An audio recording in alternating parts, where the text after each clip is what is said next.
we'll go into the final topic, which is my topic of the week, which is we're talking about the best horrors already of all time. So we want to whittle it down to just our top five 2020s horror, because a lot of the horrors that we noticed in our all time horrors are all old age, like especially like probably 2010s to around 1970s. So our our top five 2020 horrors. We'll probably just go. Everyone does number five, everyone number four, everyone number three, yada yada yada. So, starting from my top left, Byron, what is your number five 2020s horror? You might be on mute. Ash, do you want to go? Yeah, I can start. So for number five, I was between two, but I think this one is a little bit better for me. So I'm actually going with Evil Dead Rise, Nice. which just came out this year, obviously. I know it's not got the best overall rating, but I personally loved it. I thought it was really gross and gritty and just the new environment of being in that apartment complex. It was, I guess, a little bit like of the Gen Z was built into it with like the kids and the teenagers. And of course, they made the stupidest decisions, but Alyssa Sutherland was just amazing. And I also like the actress that played the other sister. I'm blanking on her name right now, but I Okay. genuinely love that movie. I give it 4.5. So that is coming in at my number five. It's a great pick. It is a great pick. Byron, what's your number five? Yay! Yeah, so I'm actually going to change my ranking because I'm actually going to slide this into my top five, but it is a 2023 release, and it is not Evil Dead Rise. It is Talk to Me. I think what Danny and Michael Philippou did with the whole possession narrative was very, very intelligent. There's very few possession movies that have worked. Obviously, Conjuring and The Exorcist are the main two. A lot of movies tried replicating what those movies did, and they just fell flat on their face. I think what the Raka Raka Boys did with this one was absolutely amazing, and just Sophia Wilder put in probably my favorite horror performance of the year so far. She was I brilliant. think I just think all parties delivered on that movie very, very well, and I'm excited to see what the sequel looks like. Yeah, Nice. agreed. That was actually my number six. So it just barely missed Yeah. it. Yeah, I've got a number six, but it might be talked about. But number five for me is Phil Tippett's Mad God. If you haven't seen this movie is sensational. It's stop motion animation. It took, I don't know, it was like over 2 decades or something to make, where it's the whole storyline is as this figure going through a nightmarish world, but it is spectacular to watch. It for just the whole design of the entire world is just super engaging, engrossing. I adore it. That is my number five. So Ash, what's your number four? Nice. That's actually on my watch list. So I'm hoping to tackle that very soon. My number four, and I will preface with I removed a couple movies that I personally feel like are more drama or more thrillers. So, like, shout out to Bones and All and Watcher because Watcher was my shout out. Yep, I correct. just don't find them to be horror enough for me personally to put them on this list. So number four is one that I think is horror. It shows up as one of the primary genres. So you guys can tell me if you don't agree, but The Menu. I love this movie. I find it so funny, but also so haunting at the same time. Like this talking about isolation, coming to this place, you can't really escape. And also just like the commentary on like the rich, and kind of how they treat things and scenarios. I just absolutely love it. Is it pronounced Ray Fiennes? Yeah, Ray I think. Fiennes. Yeah, him and Anya Taylor Joy are just absolutely fantastic in it. I think I've seen it 3 times now, and my rating goes up every time I watch it. I just think it's absolutely fantastic, and the kills are great. So that's my number four. Awesome. Byron, what's your number four? My number four is Watcher. Oh, there you go. My favorite horror movie of last year is between that and The Black Phone. I Nice. think Watcher surprised a lot of people because on first glance, I think the majority of people were just thinking, "Oh well, it's just another lackluster thriller." Watcher is one of the most realistic depictions of a horror movie I think I've ever seen because it's not some monster that's chasing our main character. It's just a dude following her for this entire movie, and I think the pacing, the music, I think it all enhances the feeling that Micah Monroe's character, bless her, performance is fucking awesome, is feeling. Uh, yeah, so although it's more of a thriller than a horror, I still have it in my horror ranking, and that's my number four. It's a great pick. No, I that just edged out. I had it in my top five, and then I remembered about Mad God, and I think the uniqueness of Mad God kind of just put it over the top. But talking about horror, like how good's a 90-minute horror? And that was what Watcher was. I think it was like 80 something minutes. I like that. Mhm. That's so damn Yeah, good. I love yeah, those it's nice type of. around there. I put that in the line with like Rear Window and well, Disturbia. Me and Ash were talking about Disturbia last week. Great fucking movie, Disturbia. But I put that in kind of line with that. That I love. I thought Watcher was brilliant. Great pick, man. But yeah, number four with me is Byron's number five, which is Talk to Me from this year. Yeah, I echo everything Byron said. What the Raka Raka Boys were able to do for their debut is incredible. Um, they did this on such a short budget, but you can see how incredibly talented they are. Um, their use of jump scares, which weren't like traditional jump scares, I thought was brilliant. Their montage scenes were epic. The party scene, which has now become a TikTok trend, which is awesome. But the idea that they had towards possession through invitation, I thought was sick, and using it as like a drug, a recreational drug, I thought was just such a cool idea. And what they did was awesome, and I thought the ending was so damn good. But yeah, number four for me is Talk to Me. Yeah, love that movie. Yeah, so number three for me is actually The Black Phone. Nice. I just, you guys know, Scott Derrickson just does it for me.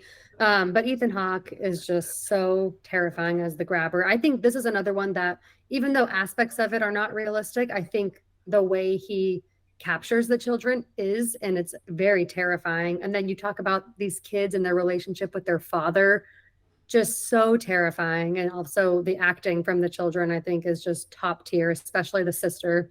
Fun fact, that's the sister in real life of the girl who's from Megan, who Oh, plays, really? yeah, they're sisters in real life. So hope they both do more horror films. But That's cool. yeah, just absolutely terrifying movie. It also has a low rating on Letterboxd. I don't really get it. I think it's a very creative, well executed horror film. Hell yeah. Nice. Byron, what is your number three? You are on mute again. I said, can we just please give Ethan Hawke more roles like that? Yeah, he's Him as great. the grabber, him and the as the grabber is absolutely elite. My number three, shocking enough, is a movie that I didn't know was this high in my ranking until I filtered it to this decade. Is The Menu. Nice. Um, Love it. I think, although I don't particularly see this as a horror movie, I see it as a more of a thriller, comedy, mystery. Um, I think between those genres, I think it's balanced perfectly. Um, I think it is one of the more creative horror movies of the last decade. Not even just of this decade, just the last 10 years. I think all three performances from our three leads is incredible. Anya Taylor-Joy still holds one of my favorite horror performances in the last decade as well. Um, I just think they did a really, really solid job after with it, and I might pay to rewatch it soon enough because again, I think it was very, very good. Great pick. Number three for me is Ty West's Pearl. I liked X. I thought X was really good. I loved the like the talk about atmosphere. I loved the atmosphere in X. I loved the whole like the plot line, the storyline, and like the what am I trying to say? The time period of where like, I love that sort of time period of horror.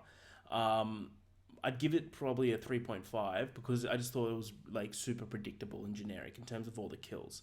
But Pearl making this like a horror character study was so damn good. This movie captured me. I loved Pearl so damn much. I could watch Pearl every single day and be happy.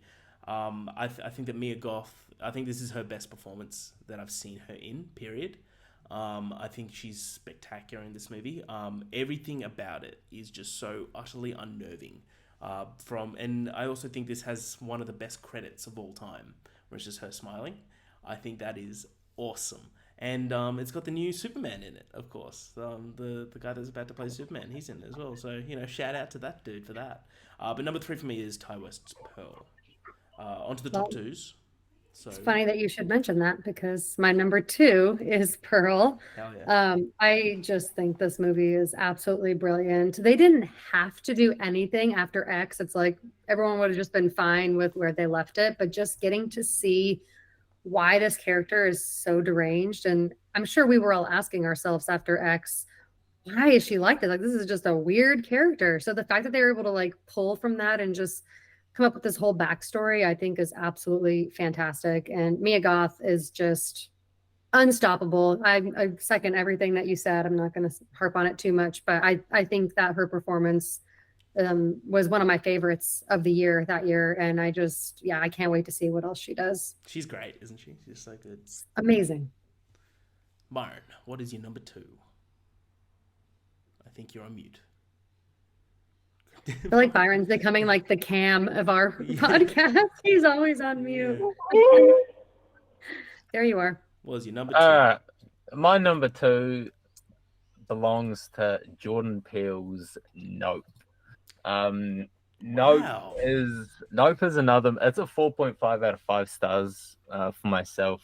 I think not only what he has done with Nope, but with all three of his movies, he doesn't have a movie under a 4.5, which is shocking to me. But Nope, although being the weakest of his three films, in my opinion, like I said, I still have it at a 4 out of 5 stars. I think it is one of the best blends of science fiction and horror that we've seen in recent memory. I think the performances, for the most part, are very, very good. Especially Daniel Kaluuya, who probably had one of my favorite horror performances of last year, which was a stacked year for the horror genre. It was. I think Jordan Peele's just took it home with this trilogy of his. Yep. Okay, cool. I thought you were continuing a sentence then. No.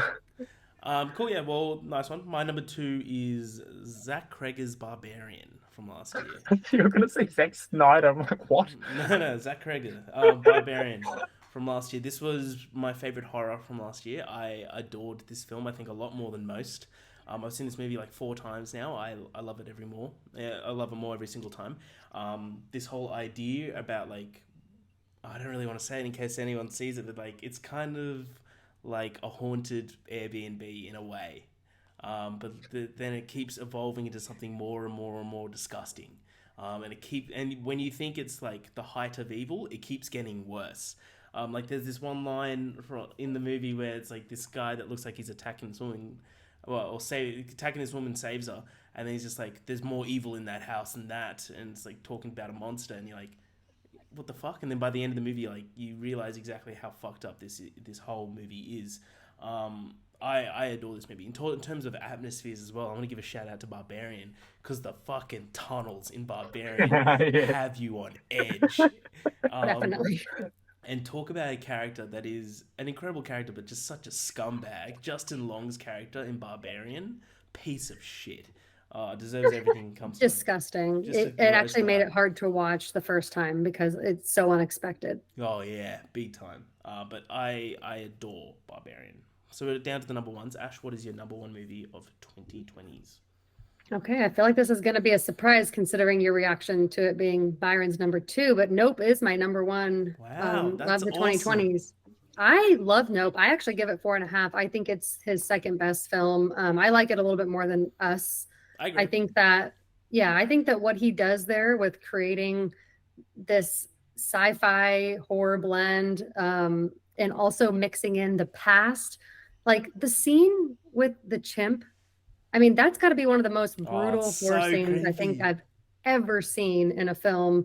And it's so unexpected. Like when I saw it for the first time, I was like, where are we going with this movie? Like what? And even just the thing that, why am I blanking on what that's called? But like The UFO? The UFO, yes, Yeah. thank you. That floats around. I mean, even just the way it captures people and stuff, like it's just so unique the way he executes it. Yeah. So for me, that is my number one. I love that. I love how I sell people on Nope because I'm like, it's a blend between Jaws and Signs. I'm like, done. Yeah, It's so it's a good. great way to put it. It's a great pick. I love it. I just love. And It's not that I was shout out to surprised. Kiki Palmer real quick because Oh, Kiki she Palmer is yeah, amazing in that she movie. dominates in that movie. She's so fucking good in that movie. Nice. That's a great pick. Yeah, I like me being surprised. It's more just like it's more of a delighted surprise. I think it deserves a lot more praise than it gets. So I like Yeah. that. Byron, what's your number one? You might have to unmute. Yeah. So my number one was Harry. It was your number three. Ash, it was your number two. My number one's Pearl. Love that. Um, I love that. Nice. I think it's hands down one of A24's best horror movies that they've ever put out. And when you line up all of their horror movies, it's a pretty big feat. Um, I think Pearl is one of the six best slasher movies ever made. I think in terms of my entire ranking of every horror movie I've seen, it surprisingly holds its own. It's a movie that I think could actually end up going up to a 5 out of 5 at some point. I'm trying to hold off on giving movies 5 because I have over 100. But Pearl absolutely deserves. I think every inch of this movie is fantastic. I've seen it 4 times over now. It's so I think this movie has really set up Mia Goth for a huge career. I mean, even before Pearl, she was huge. I think after these movies, she's going to be even bigger. I'm very much excited to see where Mia Goth goes after Maxine. for sure. I don't think they're going to go any more than a trilogy, but I'd like to see it because I think what Ty West and Mia Goth and that whole team behind that movie is just phenomenal. Yeah. Absolutely. Yeah, I adore Pearl. That's why it's in my top 5 of 2020s, of course. I think Pearl's spectacular. Oh, man, I adore it so much. But my number one, Jesus, Byron. Well, just take the mask off. Just, Jesus. But my number one of 2020s, I think it was I think it was number 5 on your list, Byron. I don't think you mentioned it, Ash. Evil Dead Rise from this year. This is my number 5. Oh, was it? Yeah, it was then. Wasn't on. It did not make an appearance on That's mine. what I'm thinking of. Yeah, Evil Dead Rise. I love Evil Deads. I think there's not a bad Evil Dead. And I think this movie is one of the most entertaining cinema experiences I've had in quite some time. From the gore, it's beautifully gory. Like it's gory as hell, but it's so talk about atmosphere again. The apartment building in Evil Dead Rise is so fucking good. Yep. You watch the trailer and you're already hooked by how like creepy and daunting it is. Sorry. But the mother, who's played by who is it? Alyssa Sutherland. Thank you so much, Alyssa Sutherland. She gives off one of the best performances I've seen in quite some time. She's brilliant in this film. It's just purely entertaining, but it's just done so damn well. And I think the best compliment I give it is that it's deserving in its ranks in alongside other Evil Deads. I think it very much deserves to be in that franchise. And I can't wait to see another one. Also, one of the best title shots of all time. When she's rising above the lake, one of the best title Yes, shots how of have we all not time. talked about that? Holy shit! Like, yeah, when that happened, I was just like in my theater, being like, "Oh, let's go!" I was so hyped. Yeah. I saw it with one of my buddies, Miles, friends of the show. Miles, thank you, shout out. And I was seeing across the aisle from him, and I saw the trailer, and I knew that there was going to be something to do with like a cheese grater, and he likes horror, but he's very squeamish.